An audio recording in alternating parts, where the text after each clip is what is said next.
Yeah. Yeah.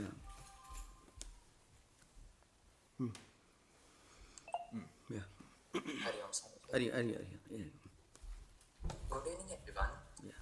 Welcome back to the continuation of the discussion on the foundational texts of Indian philosophy. This meeting will be recorded and it will be posted on YouTube. So if you have missed any of the previous discussions, you may find it on YouTube. Also, there will be a question and answer segment at the end of the discussion session. So if you have any questions, please feel free to unmute yourselves and ask. Please use the raise hand feature of Zoom in order to maintain the queue. Also, if you're not speaking, please mute yourselves in order to minimize the disturbances. Thank you. So, Recording in progress.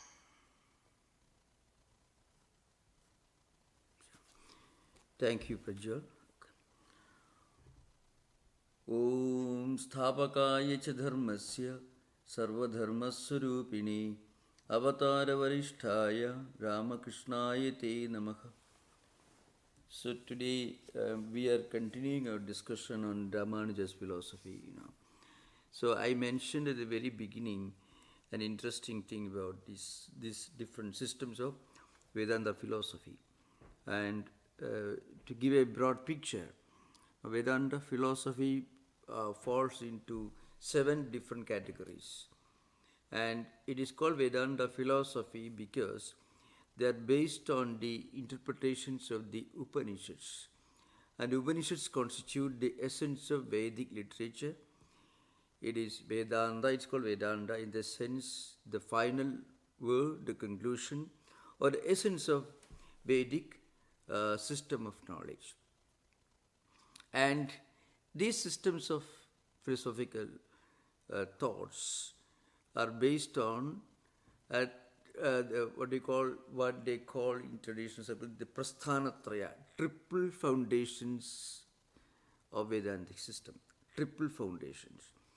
So, in a way, the foundation of the triple foundation is Upanishads themselves, remember. Upanishads constitute the original source of all Vedantic thoughts. But these Upanishad thoughts are interpreted in terms of their connection or their relation to Bhagavad Gita on the one hand, and also the simple logical analysis using our own wisdom, our own reasoning power. In what way they can be defended, criticized, or established. I shall try to make it more explicit. As I said, it's called Prasthanatraya, triple foundations. The source of this Prasthanatraya, the triple foundation, is Upanishads, which constitute the essence of Vedic literature. Now, the same thoughts are found in a different way in the Bhagavad Gita, which is actually part of Mahabharata. Now here, Mahabharata and works like Mahabharata are called Smridis. So Smridis can be any of the 18 or more law books like Manu Smriti, Vyasa Smriti, Jabala Smriti, Parashara Smriti, Abhastamba Smriti, and many of these books on do's and don'ts, the way of Vedic life. How Vedic life should be led properly in different contexts. What is the Vedic dharma? What is the dharma of an householder, of a monk, or a novice, of a king in different contexts, in family context, in social context, and also in the context of the entire nation. All these are analyzed in this Smriti literature. And altogether we have more than 33 Smritis, but of them about 18 Smritis are very prominent. They deal with various aspects of social and family life and national life. So it's called Smriti, S-M-R-I-T-I, that's what they write. The other prasthana is Shruti. Shruti literally means what is revealed or what is explained or what is realized by the Vedic sages in their meditative life. And The Shruti is another word synonym for Vedas. Now, the Upanishads constitute the essence of Vedas. So, the Upanishads are called Shruti Prasthanam. Shruti Prasthanam. I mean, the foundation related to the Upanishadic literature or Vedantic literature, called Shruti Prasthanam. And Bhagavad Gita, because it's a part of Mahabharata, it is called Smriti Prasthanam. Then there is another foundation that is called Nyaya Prasthanam. Nyaya in Sanskrit means different things. What is appropriate is called Nyayam, it is called. Nyaya also can mean logic. Also it means reasoning. So, and the foundational book of this Nyaya Prasthanam is Brahma Sutras. Brahma Sutras originally written by Vyasa. Is also actually the editor of the Vedic literature. So, different scholars and philosophers, beginning with Shankaracharya, he is the one who started all this. He wrote commentaries on Brahma Sutras, altogether around 554 sutras. And he wrote a commentary on 10 Upanishads. And he wrote a commentary on Bhagavad Gita. So this is called Prasthanatrayi or Prasthanatraya. It's called. Now, a number of scholars have written commentaries on these books, especially the Upanishads and Brahma Sutras. Not everyone wrote commentaries on Bhagavad Gita, but most of them wrote something on Upanishads, but always on Brahma Sutras. Shankaracharya is the only commentator who wrote commentaries on all the 10 Upanishads, which are the most important of the Upanishads, and also entire Brahma Sutras, and also the Bhagavad Gita. So, RāMāNUJA'Acharya, Madhvacharya, Vallabha, Nimbarka, in Chaitanya's tradition, Chaitanya Mahaprabhu's follower, Baladeva, also they all wrote commentaries on Brahma Sutras. Now, after Shankaracharya wrote these commentaries, about 400 years later, about 304 years later, RāMāNUJA came. He also wrote a commentary on Brahma Sutras, on the Bhagavad Gitas, but not on all Upanishads. Some of RāMāNUJA's followers also wrote commentaries on some Upanishads. Now, RāMāNUJA raised some important objections based on his own philosophy. And these objections were originally raised not in a compact form, but in a scattered form, mostly in the early phase of his commentary on Brahma Sutras, called Sri Bhashyam, which is a very important book for RāMāNUJA'ites. Sri Bhashyam was again commented upon by Sudarsana Suri. It is called Sudhi Prakashika, which is a famous book. And what surprises all of us is, and without prejudice, according to all Eastern and Western students and scholars of the systems, nothing stands anywhere near Shankaracharya's masterpiece. That is something very funny. The youngest of them was Shankaracharya at 32 years. And the oldest of them were RāMāNUJA, 80 years. Sorry, RāMāNUJA lived 120 years. So RāMāNUJA'Acharya lived almost four times into Shankaracharya's life, into lifespan. Four of Shankaracharya's lifespans combined into one. That is RāMāNUJA. 120 years he lived. According to some school, 126 years. Now, and Shankaracharya wrote all these books, finished all writing anyways, almost 15 years. So, Shodase Kritavan Bhashyam. In the traditional circles, it is said that he completed all his writings by 16th year.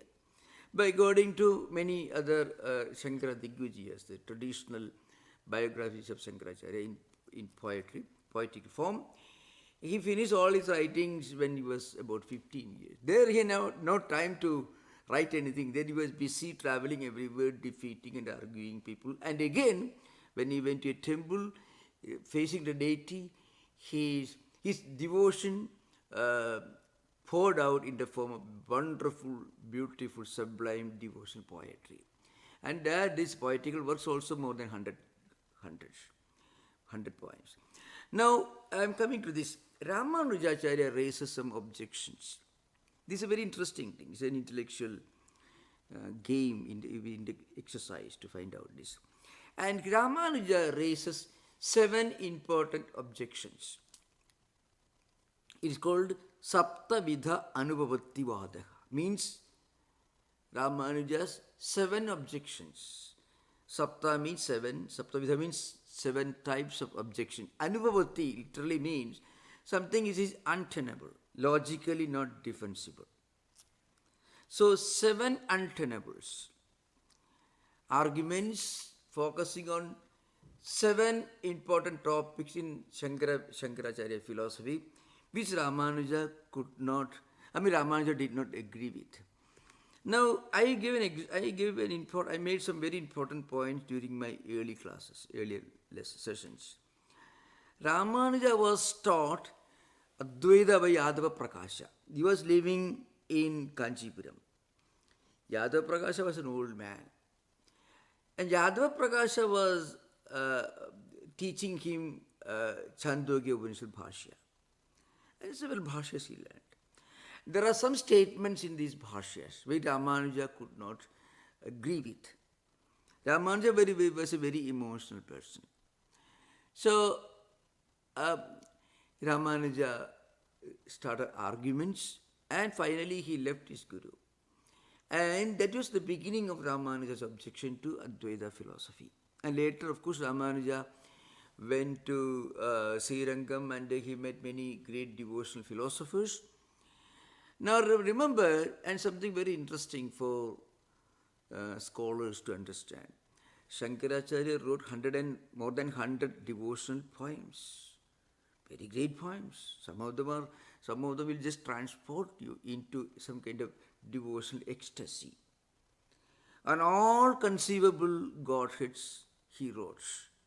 On Shiva, Vishnu, Surya, Ganesha, Divine Mother, Durga, all the different deities, not only on these divine feminine archetypes like Durga, Shiva, Vishnu, etc.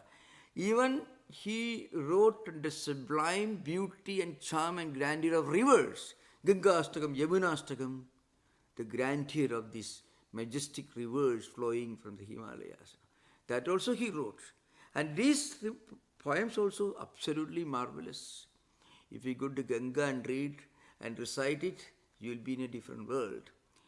But Ramanuja could not even refer to any one of these great poetical masterpieces of Shankaracharya. He became emotional. He thought Shankaracharya was criticizing personal God. Maybe the greatest devotee of personal God India ever produced was Shankaracharya himself, because he was the one who originally started puja.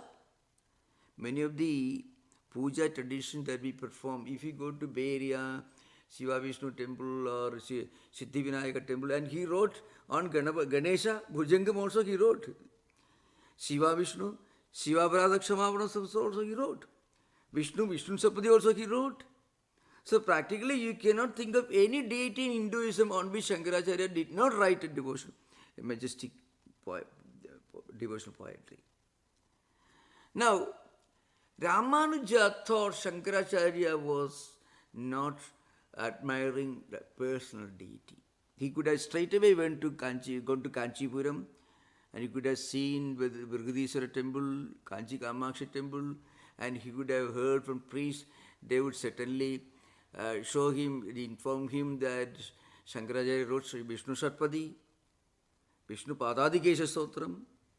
He wrote Saundarya Lahiri, Ananda Lahiri on Divine Mother, on Vishnu. But instead of doing that, he quarreled with Yadava Prakasha.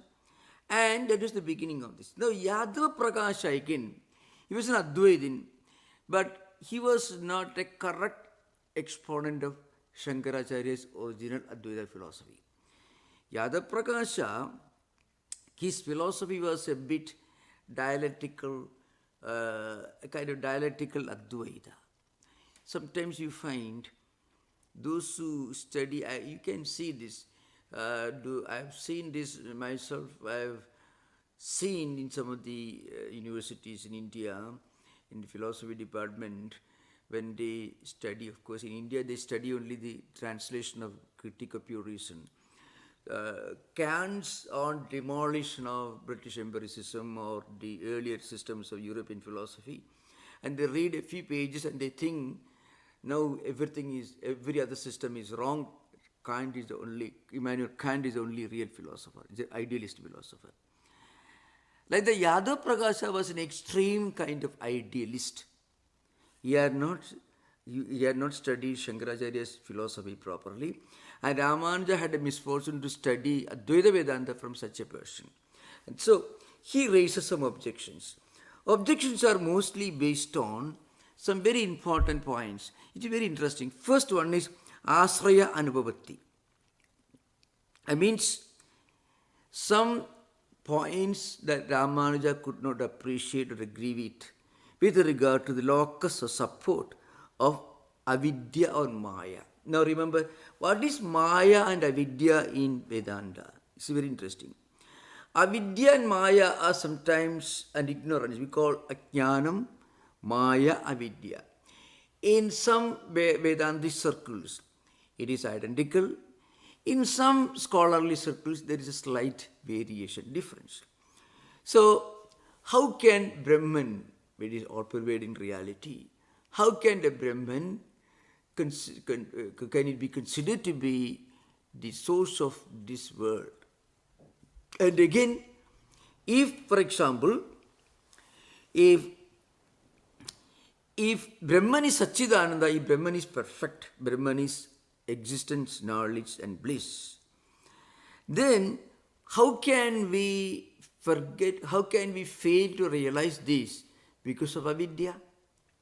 So, what is the source, what is the support, what is the locus of avidya? It's called asraya anubhavati. What is the asraya? Asraya means locus of support. So, what is the locus of avidya? This is the point. Well, to give an example in the light of this snake rope analogy. Well, you mistook a rope for a snake, and that's because of adhyasa, because of some wrong notion you had in your mind. It is smriti rupa, it is in the form of a memory. You had seen a snake the previous day, and today in semi-darkness you are seeing a rope, and you mistake the snake that you saw the previous day in a zoo, you mistake it to be this rope is lying in front of you. The same size, same shape, same color. This happens because of avidya. So what is the source of this avidya? Is it true that this avidya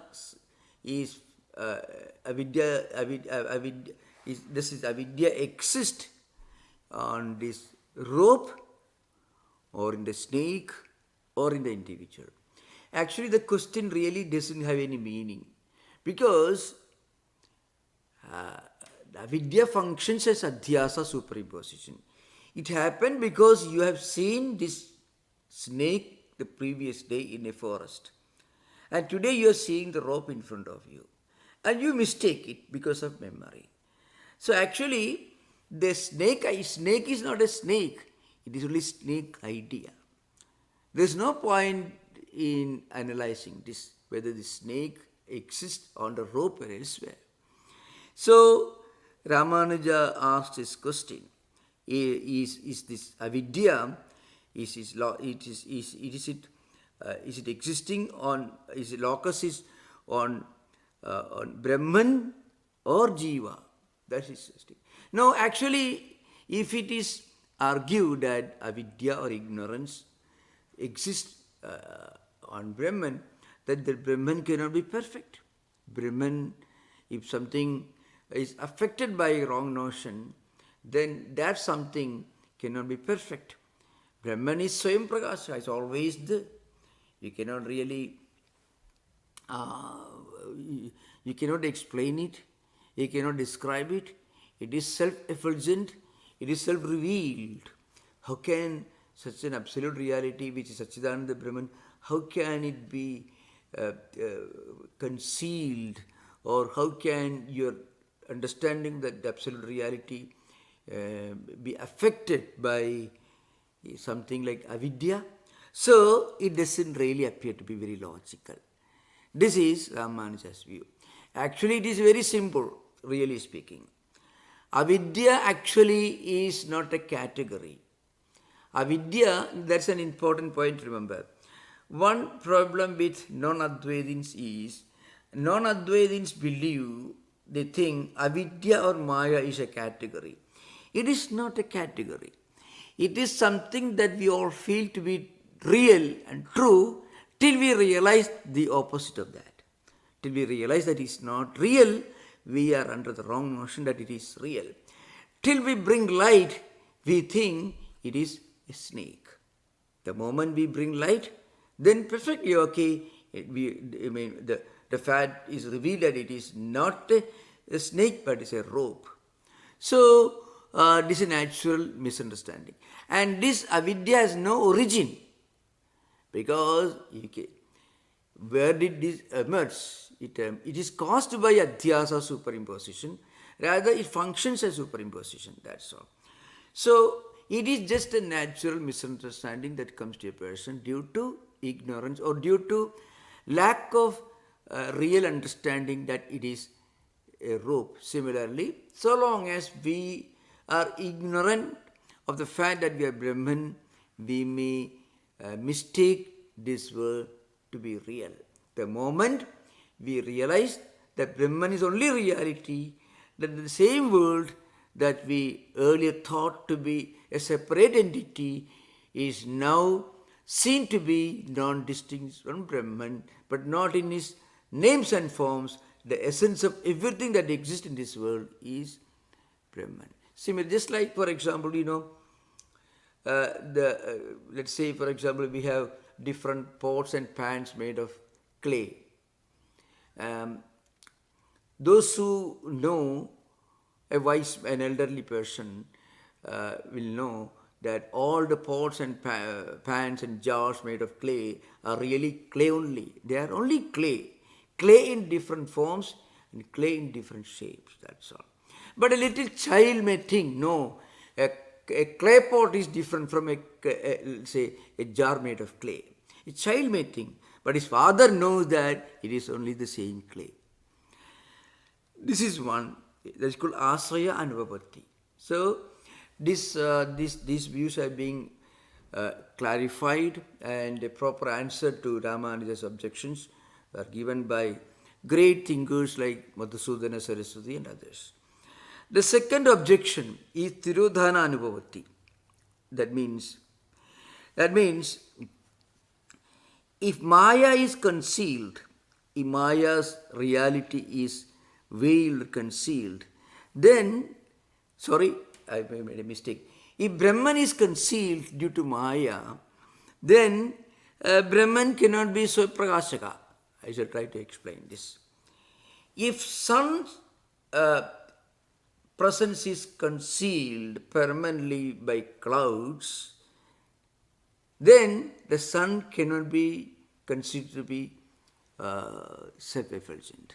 Similarly, if the reality of Brahman is concealed by Maya, then that Brahman cannot be Suprakashaka. It cannot be called self-effulgent.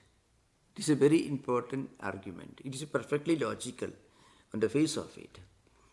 Advaitins argue that Brahman is Suprakashaka, Brahman is self-effulgent, Brahman doesn't require any other agency to reveal, it is self-revealed, it is self-effulgent. But Advaitins say, because of avidya, because of Maya, Brahman he appears to be concealed or veiled, or there is a barrier and we are not able to realize this. This is one argument. So Advaitins say, no, Brahman is not concealed in that way. Our understanding, our realization of Brahman is for some time veiled because there is lack of real knowledge in our mind. And it's just like, for example, there is sun, and for some time the vision of sun may be concealed by a patch of dark clouds in some places. But the sun actually is effulgent, sunlight is everywhere. But for some time, our experience of sunlight may be cancelled for some time. Why? Because there is a dark cloud. But dark cloud doesn't have any impact on the sun. The dark cloud has only a temporary impact on our ability to see the sun. That's an important thing. That's how Advaitins argue. Now again, here the point is, non-Advaitins are not able to fully understand the true implication of avidya or maya. Avidya and maya, according to Advaitins, is not a category, it is only a temporary phenomenon which prevents us from realizing our own true nature, our own Sarupa. So Brahman is Saprakashaka. Brahman is called Jyotisham Jyoti. So, of course, this this idea is being explained by Prakashatmayadi in Panchapadhyaya Vivaranam. It's called Jnana Nivartyatvam. See, when you actually get the real knowledge, then what happens is the dark cloud or the ignorance or Maya and Avidya is removed. When light is brought into the semi-dark room, then the wrong notion that the rope is a snake, that goes away. And the rope is self-revealed for everyone. This is an important thing to remember. This is second objection. Third objection is Sarupa Anubhavati. So what is the Sarupa of Brahman? Now Advaitins argue, of course according to Advaitins, Avidya is Bhava Rupa. It is Maya or Avidya is Bhava Rupa. It is a positive entity. It is a positive entity only in the sense that because of this Avidya, we wrongly mistake this world is real and we think that world as a separate entity, it's a separate category, it can exist independent of Brahman. That's because of this Maya. So, because of Avidya and Maya, the world comes into existence. That's how we feel, but that's not true. Let's say it's something like saying, because of darkness in the room, the snake comes into existence. It doesn't happen like that. The snake was never there, actually speaking. What we called a snake was only a rope. That wrong notion is removed when light is brought. But then we can say, how did I mistake the rope for a snake? Just because there was semi-darkness. If it is totally dark, we won't see anything. If there is brilliant light, then also we will clearly understand it is not a snake, it is only a rope. There is dim light, semi-darkness. At that time, we are seeing a shape in the form of a snake, which is actually a rope. So in a way, a child may think, why did I see the snake? I saw the snake because there was semi-darkness. So semi-darkness was responsible for creating the snake. That is only an apparent view.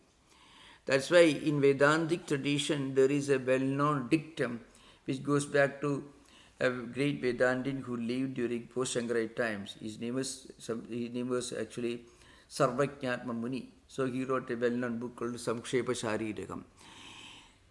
That book tells you the essence of this Vedantic process. It says, Vivartavadasya Purvabhumi Vedantavade Parinamavadaha Nivartidesmin Parinamavade Swayam Samayadi Vivartavadaha. So I shall explain this. It is a very, very, very deep, profound philosophical dictum. Of course, it is in a different context, but that should be clearly understood here. At the beginning, we may think this world is an evolute of Brahman. That's likely to believe. At the beginning, we may think a pot is an evolute of clay, or a golden necklace is an evolute of gold. Or we may even think that the snake is an evolute of a rope. So, this is what we may imagine. If you ask a child what was responsible for the snake, a child who really thinks that there is a snake, he will think that because the rope produced the snake. Or we may say the clay produced the clay pot. One may think. But his father, the intelligent man, thinks, well, it is a clay pot, of course, but clay pot has no independent existence, independent of clay. So, when the clay pot is broken, it goes back to clay. Before it became a clay pot, it was clay. When it's broken, it was clay. And when the clay pot is standing in front of you, then also it's clay only. You try to remove all the clay from a clay pot. The clay pot doesn't exist. You remove all the gold from a golden ring. The golden ring doesn't exist. The gold exists. Similarly, you remove the Brahman reality from the world, then the world doesn't exist. But then the point is, at that time, the so-called world of plurality and name and form, it really is perceived to be non-distinct from Brahman. So, at the beginning one may think, is Parinamavada is correct. Parinama means real transformation. But as we analyze, we understand the transformation is only apparent. And apparent transformation is called Vivartavada. So, Sarvajñatma Muni, actually in our own life, we may think like that. The beginning of spiritual life, one may think God created this world. One day God sat there, He created all this world. This is a natural beginning for every spiritual seeker. But as we grow spiritually, and not one life, it may take millions of life cycles or hundreds of life cycles. In our spiritual evolution, when we reach a higher stage, then we realize actually God cannot be just as the form of a person with different attributes. God could be one supreme reality, one divine spark present everywhere. So, at the beginning one may think this world is different from God. RāMāNUJā, according to RāMāNUJā's system, RāMāNUJā believes in Viśiṣṭādvaita. RāMāNUJā believes that the world and different jivas, different individual souls constitute different evolutes of God.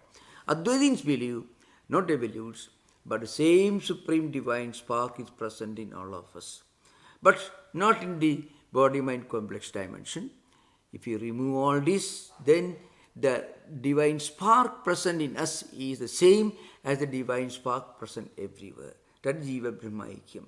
So this is the essence of Advaita and RāMāNUJā distinction. I'm making this a bit complicated, but you can ask questions. I shall try to make it more clear and more explicit. So RāMāNUJā raises this objection. With avidya is actually bhava rupa. It is a positive entity. RāMāNUJā's objection is this. If avidya is a real entity, then avidya never disappears. If avidya never disappears, then you can never realize Brahman. You will no liberation, no moksha. You will always in bondage. If avidya is negative, then avidya cannot be the cause of this world. The Vedantins say this avidya is positive only in the relative sense that it becomes the cause.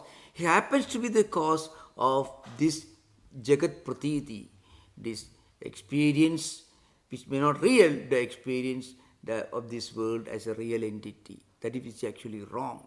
So in that sense, it becomes positive. It's not really positive, but it is not negative either. Because if it is negative, then it cannot cause anything. If it is positive, then it cannot cease to exist. So, That also is a bit of a conundrum according to Viśiṣṭādvaita, according to RāMāNUJā. So it is called Swarupa Anubhati. Then Anirvachaniya Anubhati. That is an important thing. Advaitins say Brahman is Anirvachaniya. Brahman is beyond description, beyond explanation, beyond verbalization. It can only be experienced. They also say that avidya or maya is also beyond description, beyond definition. That is a primary thesis in Advaita tradition. It is sadasat vilakshana. It is neither real nor unreal. Now, if there is something which is neither real or nor unreal, then it is beyond description. If something is real, then you should be able to describe it. If it is something unreal, then actually, if it is fundamentally unreal, then the very thought of describing doesn't arise at all, really speaking. Something which is absolutely real, you don't have to explain, you don't have to affirm. Something that is absolutely unreal, that also you cannot really explain and affirm. To give an example, if you, well, simple, that's prasaktasya ko nishedhaga prasaktasya ka prastavaka, aprasaktasya ko nishedhaga aprasaktasya ka prastavaka. A simple example. If somebody tells you, well, if suppose somebody is sitting in California, he says, I'm in California. You don't have to make the statement because you're in California. You don't make the statement that you're a human being. It is so self-explicit. You don't have to make a statement that you have two eyes. It is so explicit. You don't make a statement. It doesn't require a statement. It doesn't warrant a statement. Of course, you cannot say you don't have two eyes because that would be wrong. So what is obvious and self-explicit requires no description, no affirmation. And what is absolutely unreal, you never make any statement about it. We don't, and what is absolutely unreal is called asat. For example, we don't talk about an elephant that is flying in the sky because such a thing is not even conceivable. So we make statements only about things where there is a possibility of it being this way or that way. You make a statement about things, this is to be understood perfectly well, where there is a possibility of it being otherwise. Vācārambhanam vikaro namadheyam murtigateva satyam. This comes from the Chandogya Upanishad. The statement means this, that is,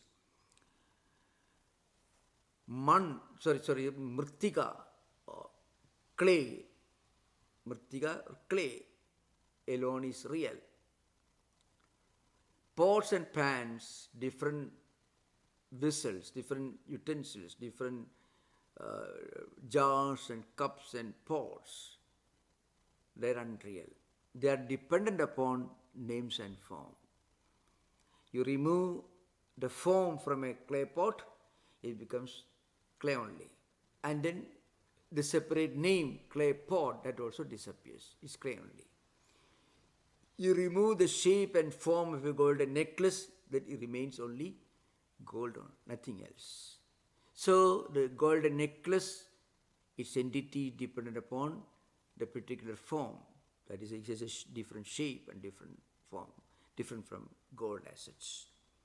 So what it means is, the whole world, all that we experience at the empirical level, it is not absolutely real, because if it is absolutely real, then it should remain without any change. It doesn't remain without a change. The world is changing all the time. Like a clay pot could be changed into clay. So it's not absolutely real because it changes. It's not absolutely unreal. Why? Because if it were absolutely unreal, then you don't experience it. You don't make a statement about something that is absolutely unreal. An elephant flying in the sky is absolutely unreal. The statement itself refutes its possibility, its ontological possibility. So that's why avidya or maya is defined as sadasat vilakshana. In the sense, it is not absolutely real, it is not absolutely unreal. The literal meaning is something that's different from what is absolutely real or absolutely unreal. So maya is something, or avidya is something that we feel to be real till we realize that it is not real. So it has an entity, only a relative entity, relative existence. So it is only vyavaharika. This is something which non-Advaitins have never really understood. Advaitins analyze reality from three standpoints. The absolute reality, Paramarthika Satta, then the relative reality, Vyavaharika Satta, then ideational reality is called Pradibhasika Satta. Now, what exists only as an idea in our mind, like the snake idea. Before we brought light, we mistook the rope for a snake. It is a pradibhasika, it's ideational, it's a mental projection.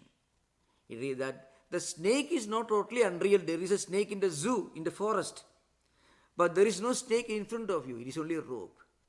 The snake idea is there in our mind. That is ideational reality. It is conceivable, but it is not there in front of you. It's an important thing. Okay. But a snake in the form of an elephant is inconceivable. It is called asat, absolute unreality. So, and then vyavaharika satta. Actually, the world, the chairs and tables, all that we see, these are all relative, empirical experiences, relative entities. They exist, but they change, so they are not absolutely real. But we experience, we live in this world, so it's not absolutely unreal. Now the problem with non-Advaitins is they are not willing to accept the two-tier gradation of reality, Paramarthika, Vyavaharika. So actually, it is simple common sense. Things that always exist without any change in the past, present and future, things which are not caused by anything else, which are self-revealed, which doesn't take birth, doesn't grow, it doesn't die, it doesn't disappear, which always exists. That is Paramarthika Satta. That is Brahman is only Paramarthika Satta. Everything else that we experience in the empirical world is Vyavaharika Satta. They are not absolutely unreal, but they are not absolutely real.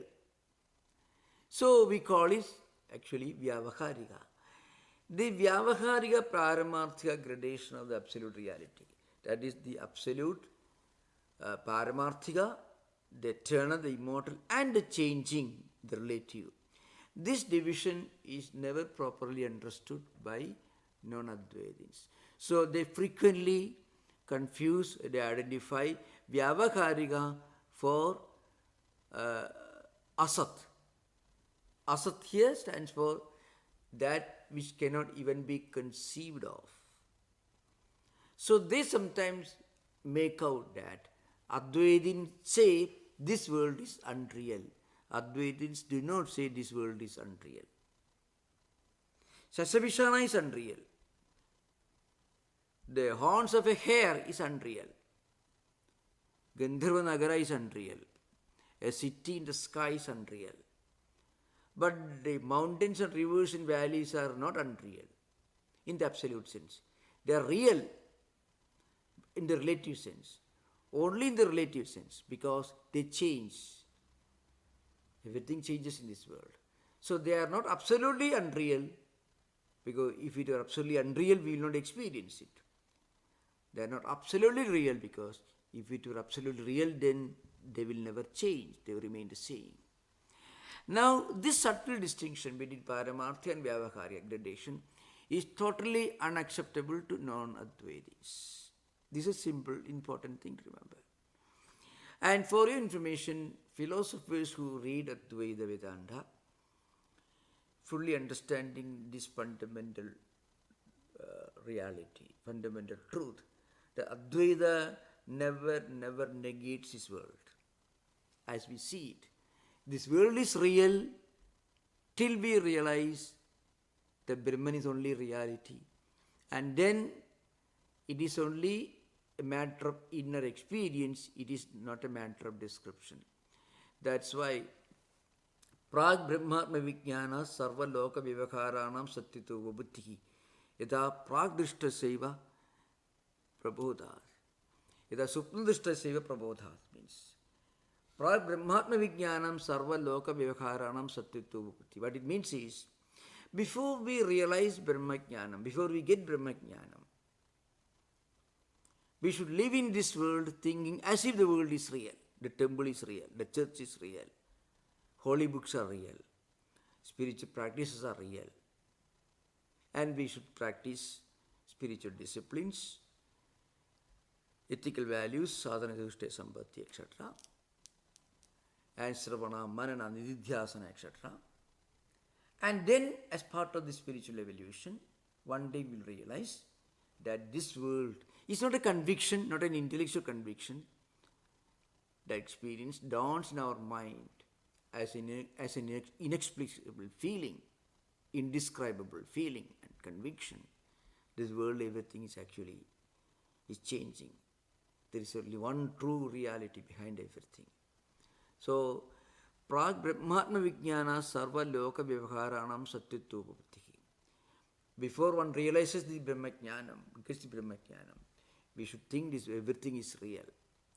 Yada Swapnadrishta Seva Prag Prabodha. Swapnadrishta Seva Prag Prabodha means when you are dreaming, you think in the dream state, all dream experiences are real for the dreamer. The dreamer, when he is dreaming, he may imagine he is flying in the sky.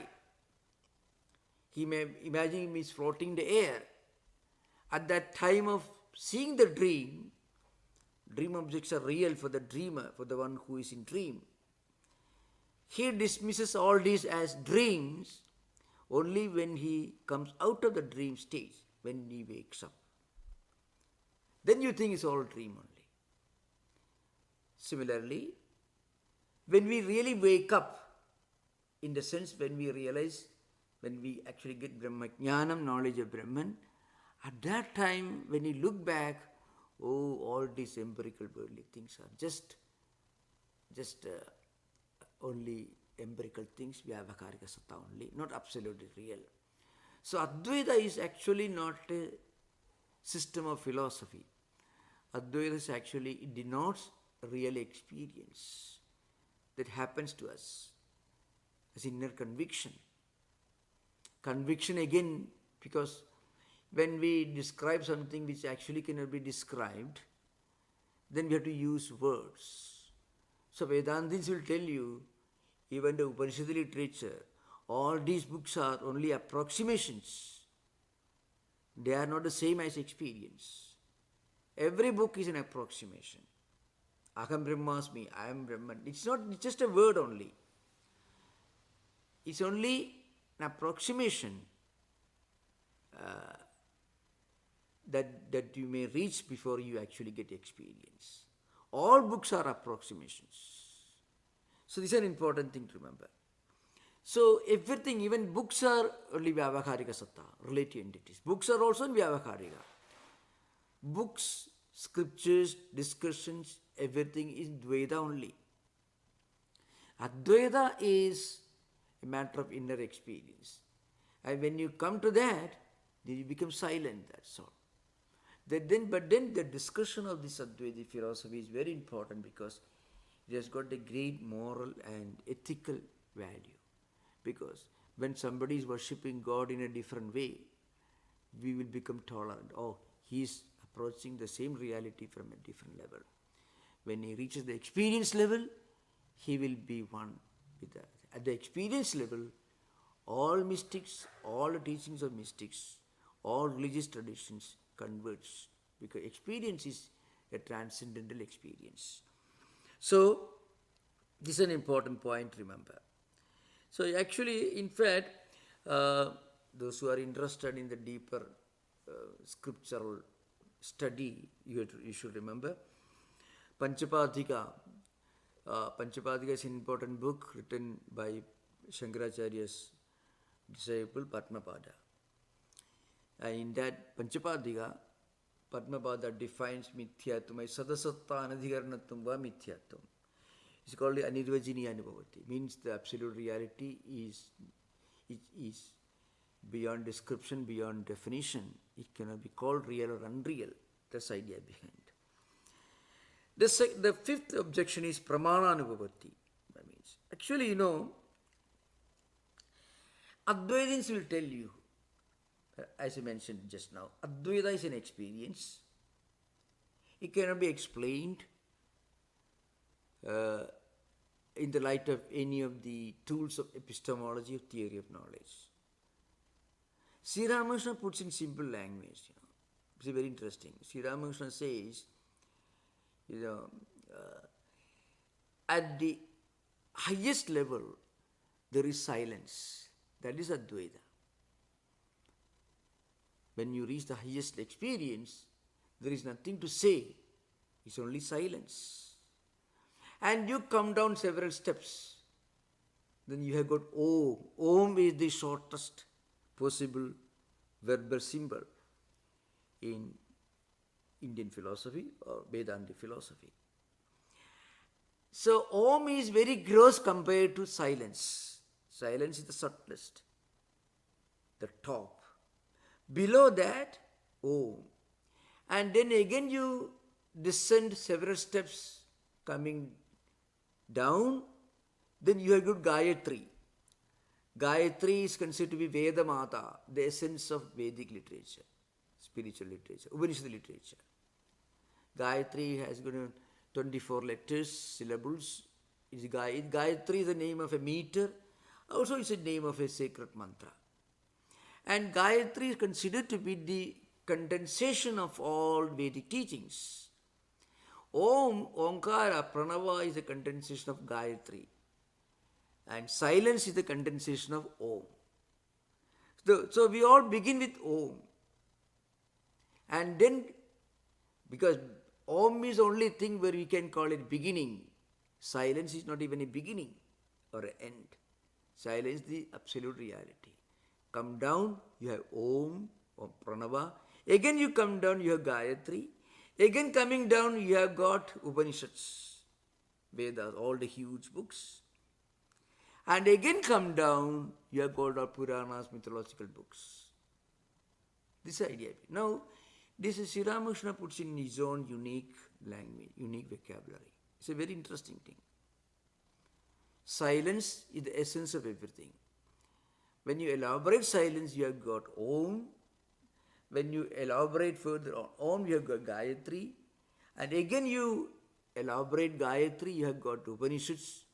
And then if you further elaborate, you have got all these Vedic big books, Samhita, Brahmana, Aranyaka, everything. This is how Sri Ramakrishna puts it. So that's why Advaitins will tell you there is no pramana, there is no epistemology, there is no theory of knowledge.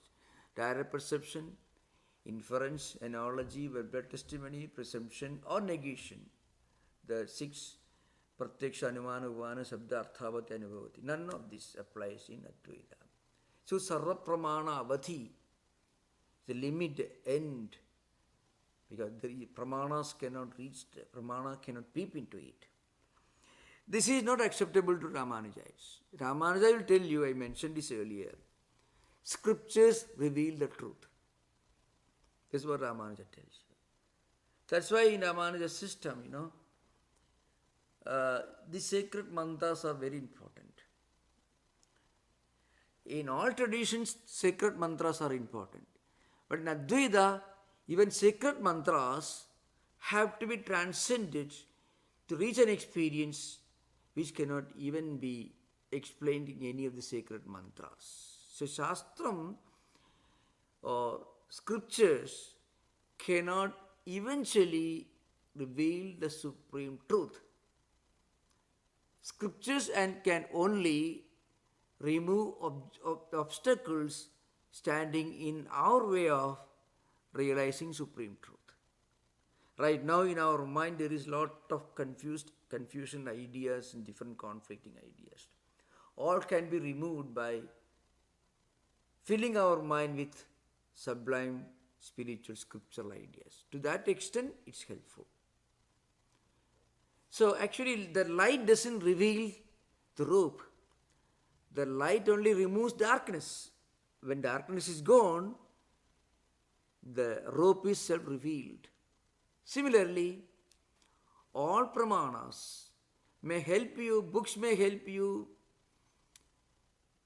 all spiritual practices will help you to remove the obstacles that stand in the way of, in our way of supreme the truth. That's why I shall conclude today's session by giving an example from, it comes in Mandukya Bhashyam by Shankaracharya. He says, Rogartasyeva Roga Nivrittu Susthada. What it means is, suppose you are sick. You take a medicine. Or you may do a treatment, a procedure. And then you get back your health. Now the point is, health is your natural state. Health is not something that belongs to somebody. Disease is foreign to your body. Health is your genuine nature. So what medicine did was, for some time, there was an obstacle in in the manifestation of your natural pristine health. When you had some infection or something, the virus or something that entered the body, so your health condition was obstructed. So the medicine removes these viruses or whatever it may be. Then what happens? You get back your natural healthy situation. So rogartasya roga nivrittau susthata. Man was fallen ill. For him, he gets back his health. He gets back. It was already his. Health was already his natural state. What is not natural is disease. That disease is gone. What is left out is your natural healthy state. Similarly, we are actually Brahman. Our natural state is that we are Atman. Due to a lot of misunderstanding, adhyasa or avidya or ignorance, what happens? We mistake this world is real and all that happens around is real. So whenever something happens in our worldly life, people get shocked because they think all these are real things. So from a Vedantic perspective, this world itself is a disease. This world feeling, the world real, is a disease to be got rid of. And then you get back to real things. Secondly, you are not getting something from somebody. You are actually finding your own true nature. Suppose you get back to your home, you drive home. I got a new home, you don't say. When you go to your some apartment, a hotel somewhere, you stay for a few days, that's a different place. But when you get back to your home, that is your own home. Our home is Advaita. We are Brahman. That's our Advaita. That's our natural state. That's our healthy state. So, Dvaita, ignorance, all these constitute diseases or illness, or viruses or bacteria. When you get rid of all this, you get back to your natural Advaitic state. So, this is a very important description in Vedanta. It's a very, very famous instrument. In Advaita, we are not getting something new. We are only removing obstacles. All books, all philosophies are only helpful in removing obstacles. So, Shastram tu ajnana nivartakam na jnana pravartakam. Shastram, scriptures do not produce knowledge. Scriptures remove the obstacles that stand in the way of our realizing our own true nature. Just like medicine kills bacteria which produce the feeling of disease. When bacteria are gone, virus is gone, then what is left of the true nature? This is very interesting. So anyway, we will discuss later. And before I conclude, I have some important announcements, and you should carefully listen to that announcement. There will be no Indian philosophy class until May the 5th. The next Indian philosophy class will be on May 5th, 2024, 6 p.m. So you have to remember, I will be traveling abroad, so including India and different places. So I will be busy traveling. So there will be no class on Indian philosophy till May the 5th, 2024. So the next class will be May 5th. And before that, we have some important celebrations. I will be present here for those celebrations. The first important celebration is Shivaratri, Friday, March the 8th, 7:30 p.m. Shivaratri. We will celebrate Shivaratri, the night dedicated to Lord Shiva, with a worship at 7:30 p.m. After the puja and refreshments, there will be chanting, reading and meditation. Then Sri Ramakrishna's birthday, March 16th, public celebration, Saturday, 10 a.m. On Saturday, March 16th, a special worship, puja will be performed in honor of Sri Ramakrishna's birthday. It's a very important celebration, please remember. March 16th, Saturday, 10 a.m., Sri Ramakrishna Puja in the new temple. Both Shivaratri and Sri Ramakrishna Puja will be in the new temple, 2323 Velago Street, San Francisco. And then, of course, we have Shanti Asama, that is in April 27th. So, April 27th, Saturday, 11 a.m., we have Shanti Asama. For those who are not familiar with Shanti Asama is the first attempt to build a Hindu spiritual institution outside Asian continent. Shanti Asama was built by Swami Tattwamayanandaji, who was a disciple of Sri Ramakrishna Paramahamsa, who came to Shanti Asama. It's about 90 miles away from San Francisco City in San Antonio Valley.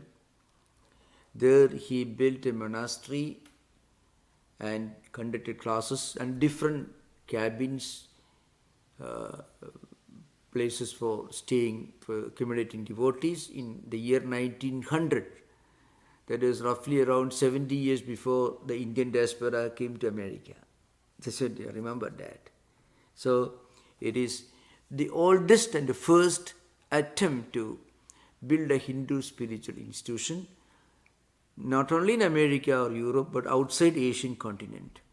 So that is the spiritual and historical significance of this place. Today I could not deal with all the 7 untenables of RΑMANUJA system, but it's very interesting, slightly boring no doubt, but it's better to have some heavy intellectual exercise. Slightly boring and unpleasant, is worth the time and effort. Thank you, Namaskar. We'll have interaction. Most welcome with questions. Thank you.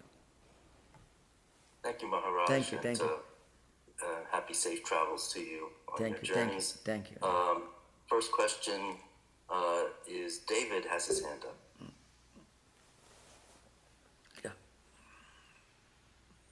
Hello, Swami. Yeah. So there will be no classes for February or March. Or March or April? Did I understand correctly? Yeah, we will have Sunday lectures, all the regular programs of the new temple, but I would be absent. But I'm going abroad only this month. I'm going again after returning in March 18th. I'm going abroad, including India, and then because in March during the first 2 weeks we have Shivaratri and we have Sri Ramakrishna's real Tithi Puja. It's called the real birthday, and also public celebration on 16th. And in February, of course, it's coming to an end. We will have many programs this month itself. So next we will have only on May the 5th is the next class. May the 5th. Okay. Thank you. So questions. I don't know if you'll have time for both, but the first one is, Yeah. From what I remember, you said that Ramanuja does not really talk about samadhi. Yeah. And I was wondering, what is realization?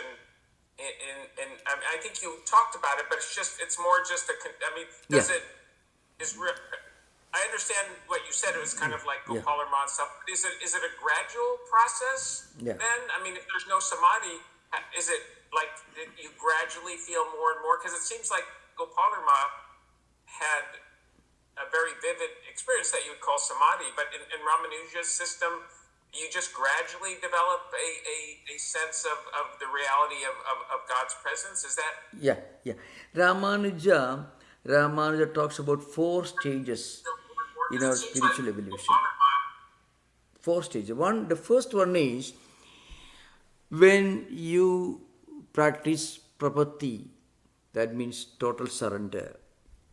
I mean, what happens is you realize the fact that God is not far away from you. You get the feeling that you are living in the same world. This is a post-mortem experience in Ramanuja system.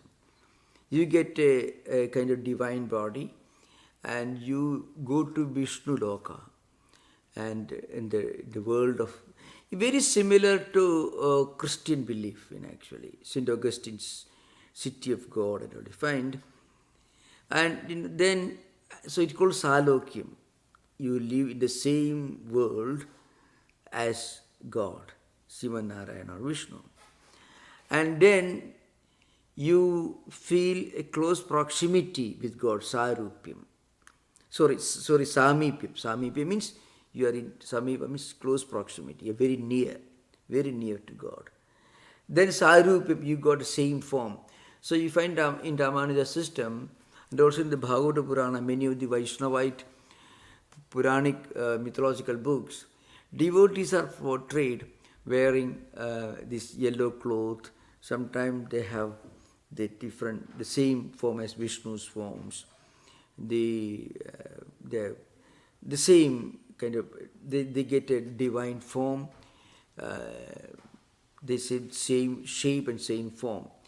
And this Sayujyam, where you actually become almost like God, but you don't have the higher powers of Srishti. I mean, God is responsible for creation, sustenance, everything, but you don't have none of this. But otherwise, you become just like Vishnu. That means called Sarupyam and Sayujyam.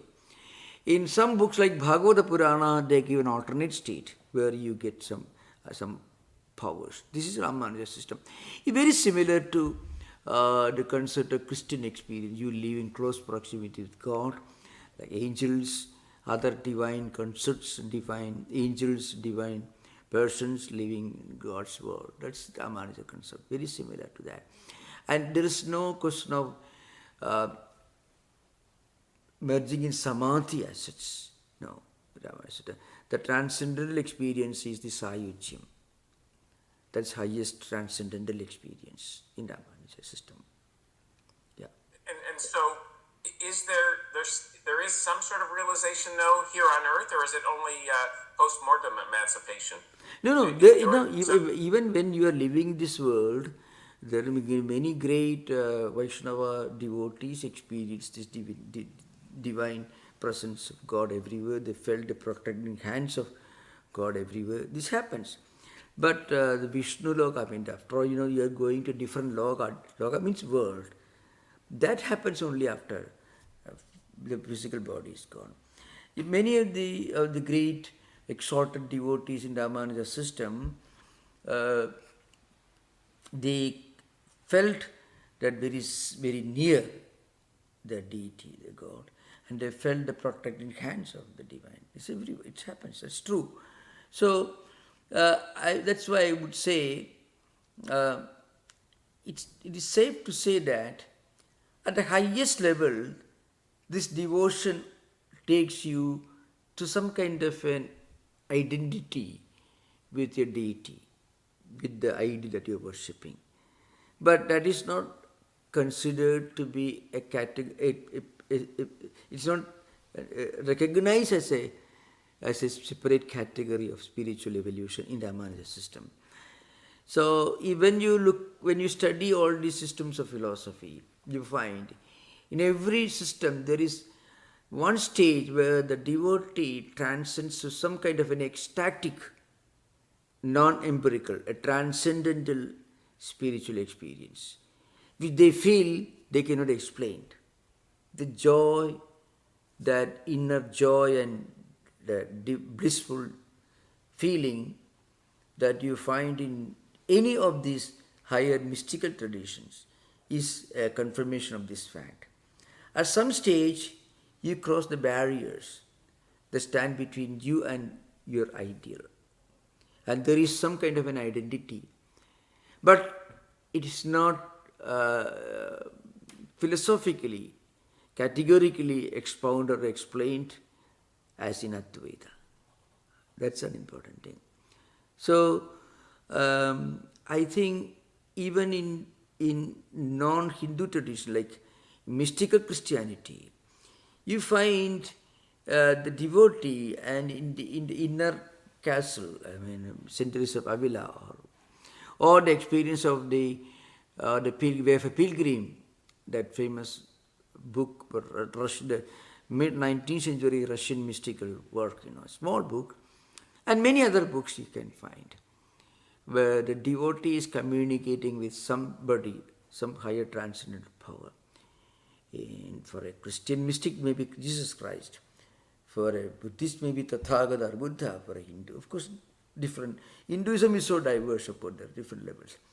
There is one stage where the devotee crosses the barriers, the boundaries of division, and enters into some realm of identity and oneness that removes the gap between the devotee and the deity. So, how do you explain that? It's a very important thing. So, but then you don't ask a typical Vaishnavite. He won't agree with this. He will say, no, you just have this kind of putting this nama, and then you go and you verbally you confess. It's not my Christianity like Aginjanyam, Ananadigadatvam, then Sharanagati, go to somebody, utter these mantras and mantra, you are finished. More like you are joined like joining a church. That is one thing. But when it comes to spiritual journey, a devotee can certainly cross all these boundaries. So there is one is the theological, the hierarchical, the ecclesiastical on the one hand, and the spiritual on the other. At the spiritual level, a devotee actually crosses these barriers and enters a realm of spiritual intimacy and identity with the divine. That's important. All the great mystical poetry are the result of this experience.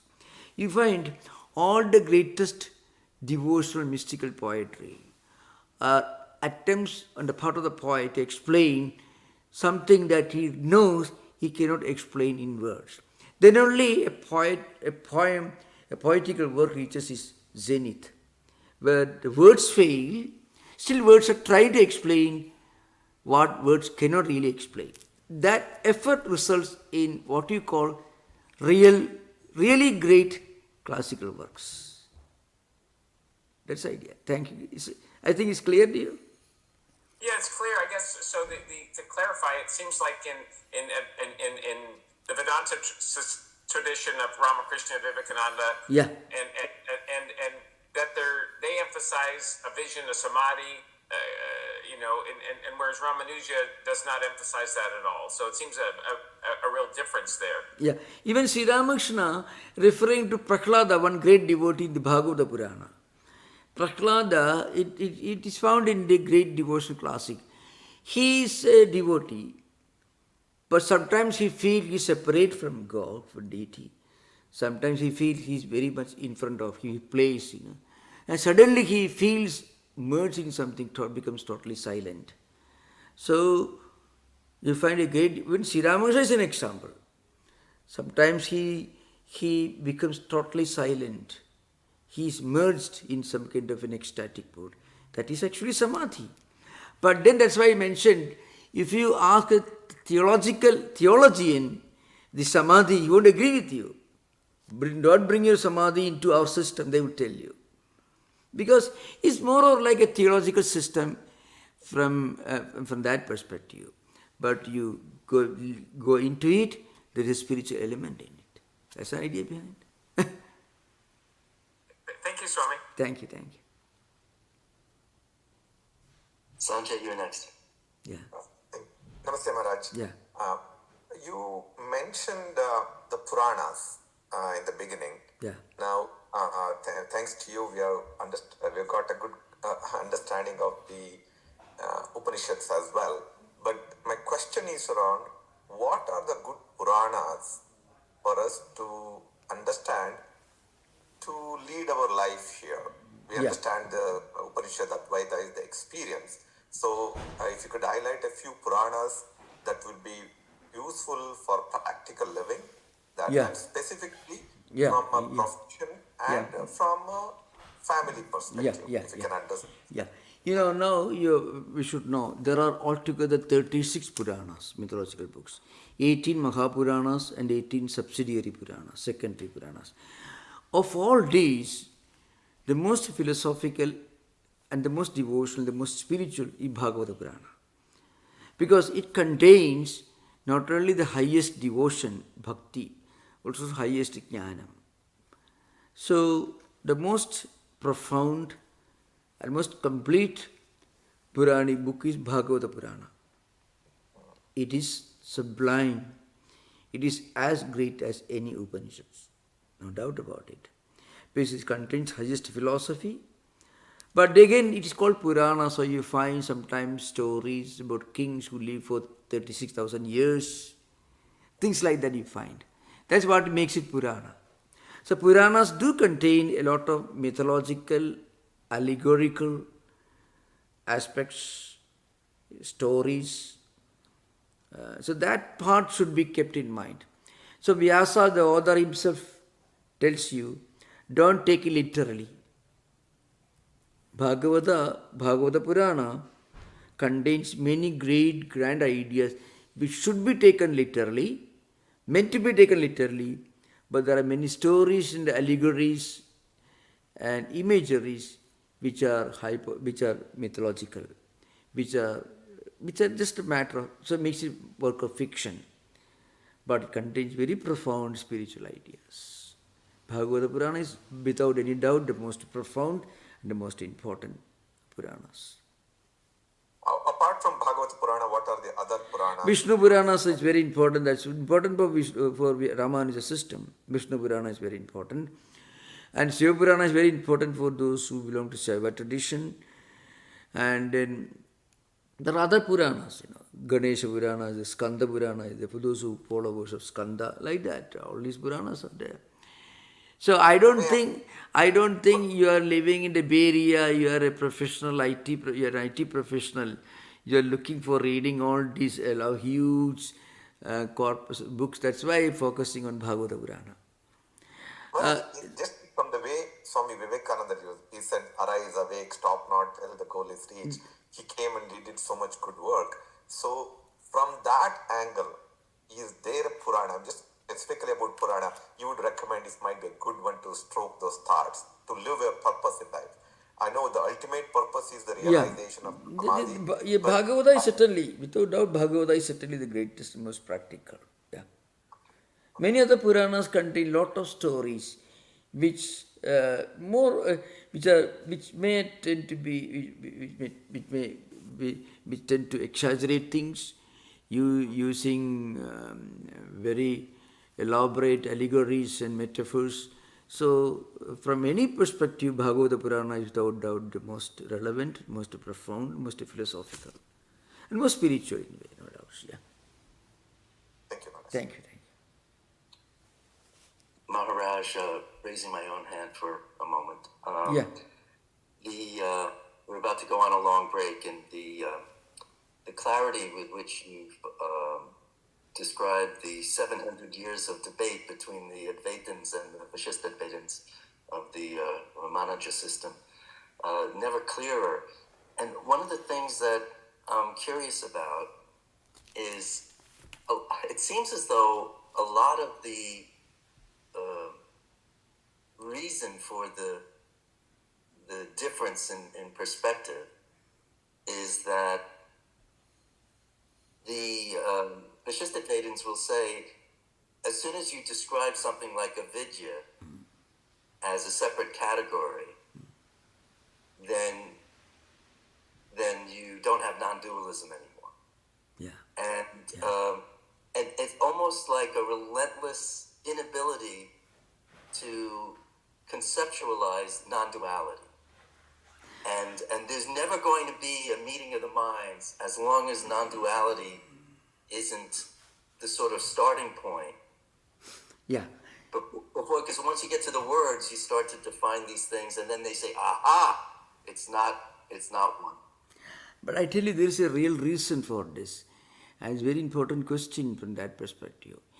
You think of a man like Paul Brunton, a total stranger living in New York, coming to know about Advaita Vedanta, and then taking a ship going to India. Just imagine.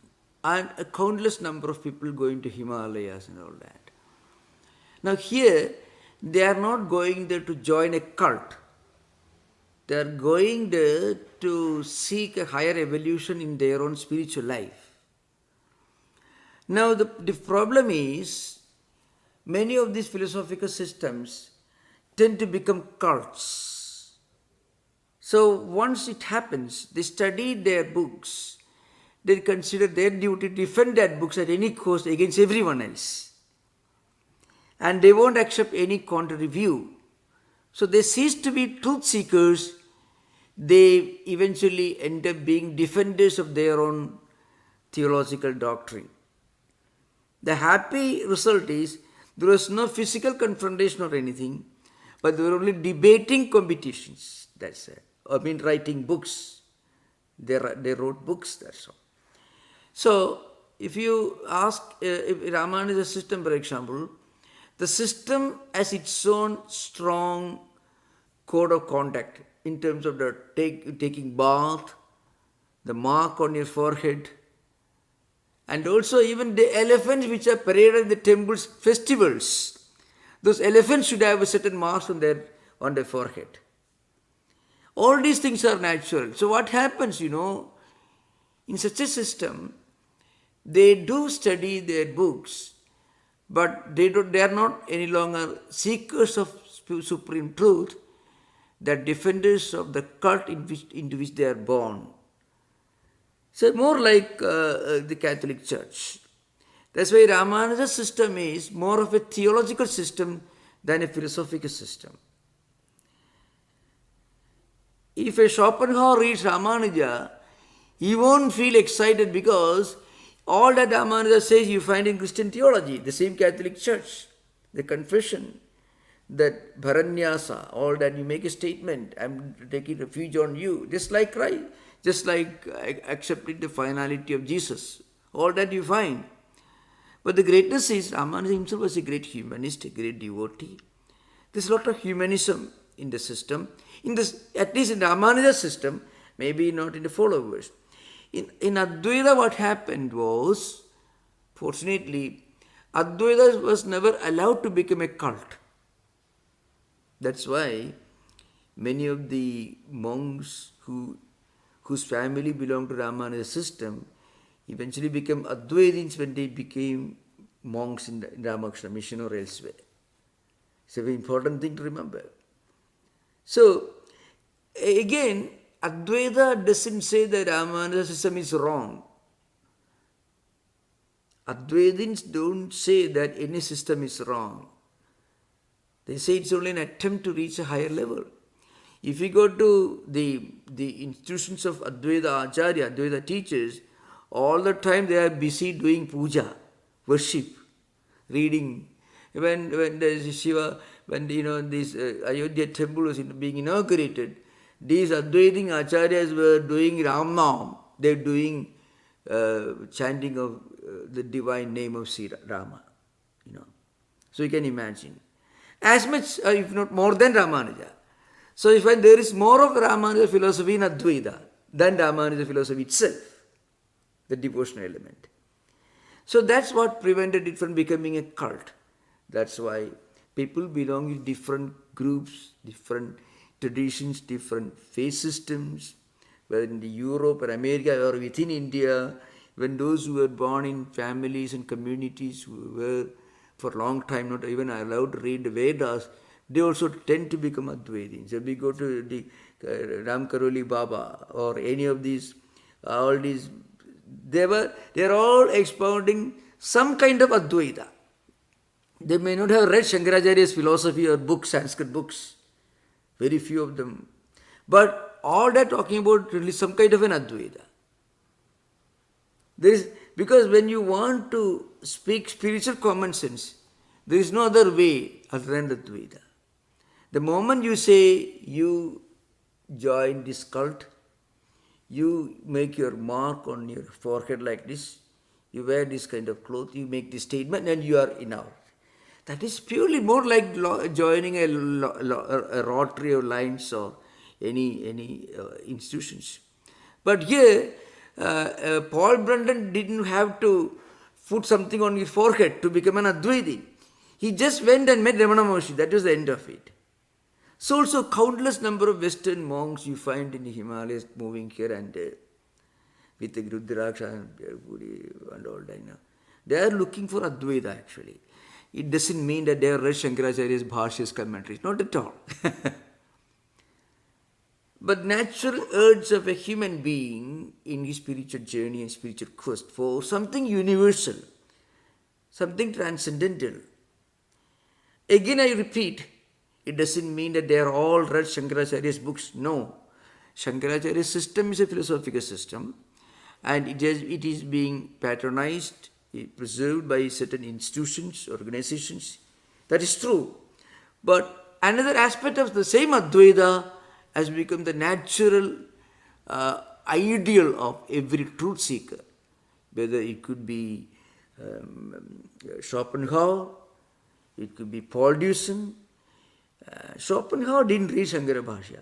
Even think of a man like Emerson, living the same age when his cowboys were founding all over America. Emerson was writing journals, Advaitic ideas, expounding. Or even this man, Henry Thoreau. He was also impressed. Gita teaches some kind of a universal oneness or something. That's all he knew about Advaita. Again, he was totally illiterate when it comes to Sanskrit language. But they were all moving towards some kind of a universal ideal of oneness, unity. Well, creation is one, existence is one. God is not somebody who is sitting above the clouds with a hefty big stick in his hand. But there is a divine spark in all of us. If we live a good life, they didn't talk about sadhana, sambhati, nothing of the sarvanama, nothing of the categories. But if we live a good life, we can be spiritual. That comes from Advaita only.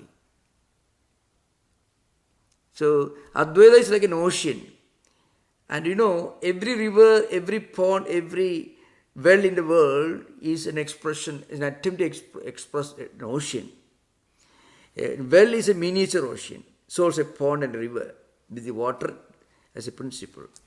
So wherever there is an attempt to look beyond these empirical things and look for something universal, something inward, something contemplative, there you are opening the doors of Advaita. That's what it means. It could go beyond the cult. Okay, that's a uniqueness. Thank you for the question. Very inspiring. Thank you. Sanjay, thank you for your patience. Go ahead, please. Yeah. Maharaj, I think the last detailed discussion answered a comment I was going to make, but I'm still going to make a small observation and maybe you can close that with on RāMANUJā'S Saptavida Anupapatti. Yeah. So my comment is, you mentioned about Sri Ramanujacharya's guru, Yoga Prakashaka. Right? Yadva Prakasha. Yadva Prakasha. Yeah. Okay. Now, my comment is, Advaita, the biggest challenge with Advaita has been because it's an experience. I observe similarly when people follow Jiddu Krishnamurti. Yeah. He goes very much into Mandukya Upanishad, and a lot of people can be kind of confused. In a way, I look at Advaita as the final few phases of the pinnacle of spiritual path. Yeah. Now, I want to share with Shivratri celebration coming up, and I want to share an example. Even as much as I believe in the Japan meditation Advaita, when you're stressed, just working for 2 days, and you go to the temple and do the Shankaracharya's approach to doing the puja, all the things, when you chant in just where there is prana pratishtha, which all Shankaracharya described, in just half an hour, 1 hour, you are totally a different person. Yeah. But it's not meditation it's giving. I'm just sharing my experience with that. With Shivratri coming on, I look at the Saptavida Anupapatti of Sri RāMāNUJA'S. He raised this a good question. You clarified on the cult part, but at least he had a big influence in people to look at the importance of Shankaracharya's rituals, but not to take the cult part apart. I just wanted to comment, and you made that what is the biggest contribution of Sri RāMāNUJA'S was the Prapatti concept. I would like to comment on that. I expounded Prabhati very elaborately. The first 5-6 sessions were on Prabhati only. Maybe 10 sessions on Prabhati. Yeah. Please continue. No, that's the primary thing, Maharaj. I feel that Sri RāMāNUJA'S Advaita can be taken to one extreme like Yadava Prakasha, where you can make it too much of very abstract, where people will forget everything. And the other end, Shankaracharya really gave so many 62 hymns and pujas and all the vidhis that also has an importance. And in a way, I look at people going to the temple and following these rituals. There's an impact of Sri RāMāNUJA'S to go to the temple. No, that's true. That's true. So again, I have to correct. Yadava Prakasha was not a Ramanujite. Yadava Prakasha was trying to teach Advaita as he understood, which was not a very accurate way of understanding. And that was what Ramanuja tried to learn from Yadava Prakasha, which created confusion. Of course, the sixth thing, Maharaj, even the followers of Jiddu Krishnamurti get confused. Oh, yeah. It confused me also when I heard about it. Yeah.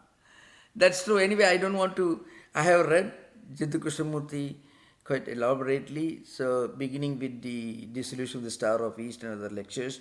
But anyway, I don't want to give my opinion on this subject. But the sixth Anubhavati is Nivartaka Anubhavati, and the seventh is Nivarti Anubhavati, which we'll discuss maybe sometime later. This is an ongoing subject. Thank you. Namaskar.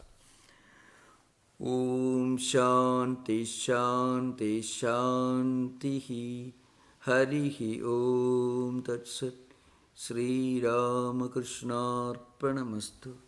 Okay, Namaskar. Namaskar. Recording stopped. Yeah, Namaskar. Safe journey, Maharaj. Yeah, Namaskar. Thank you, Swami. Namaskar.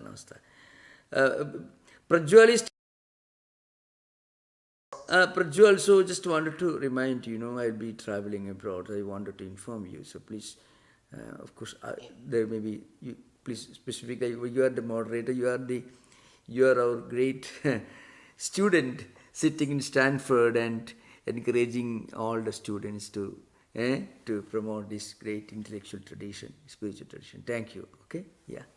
Thanks so much. Thank you.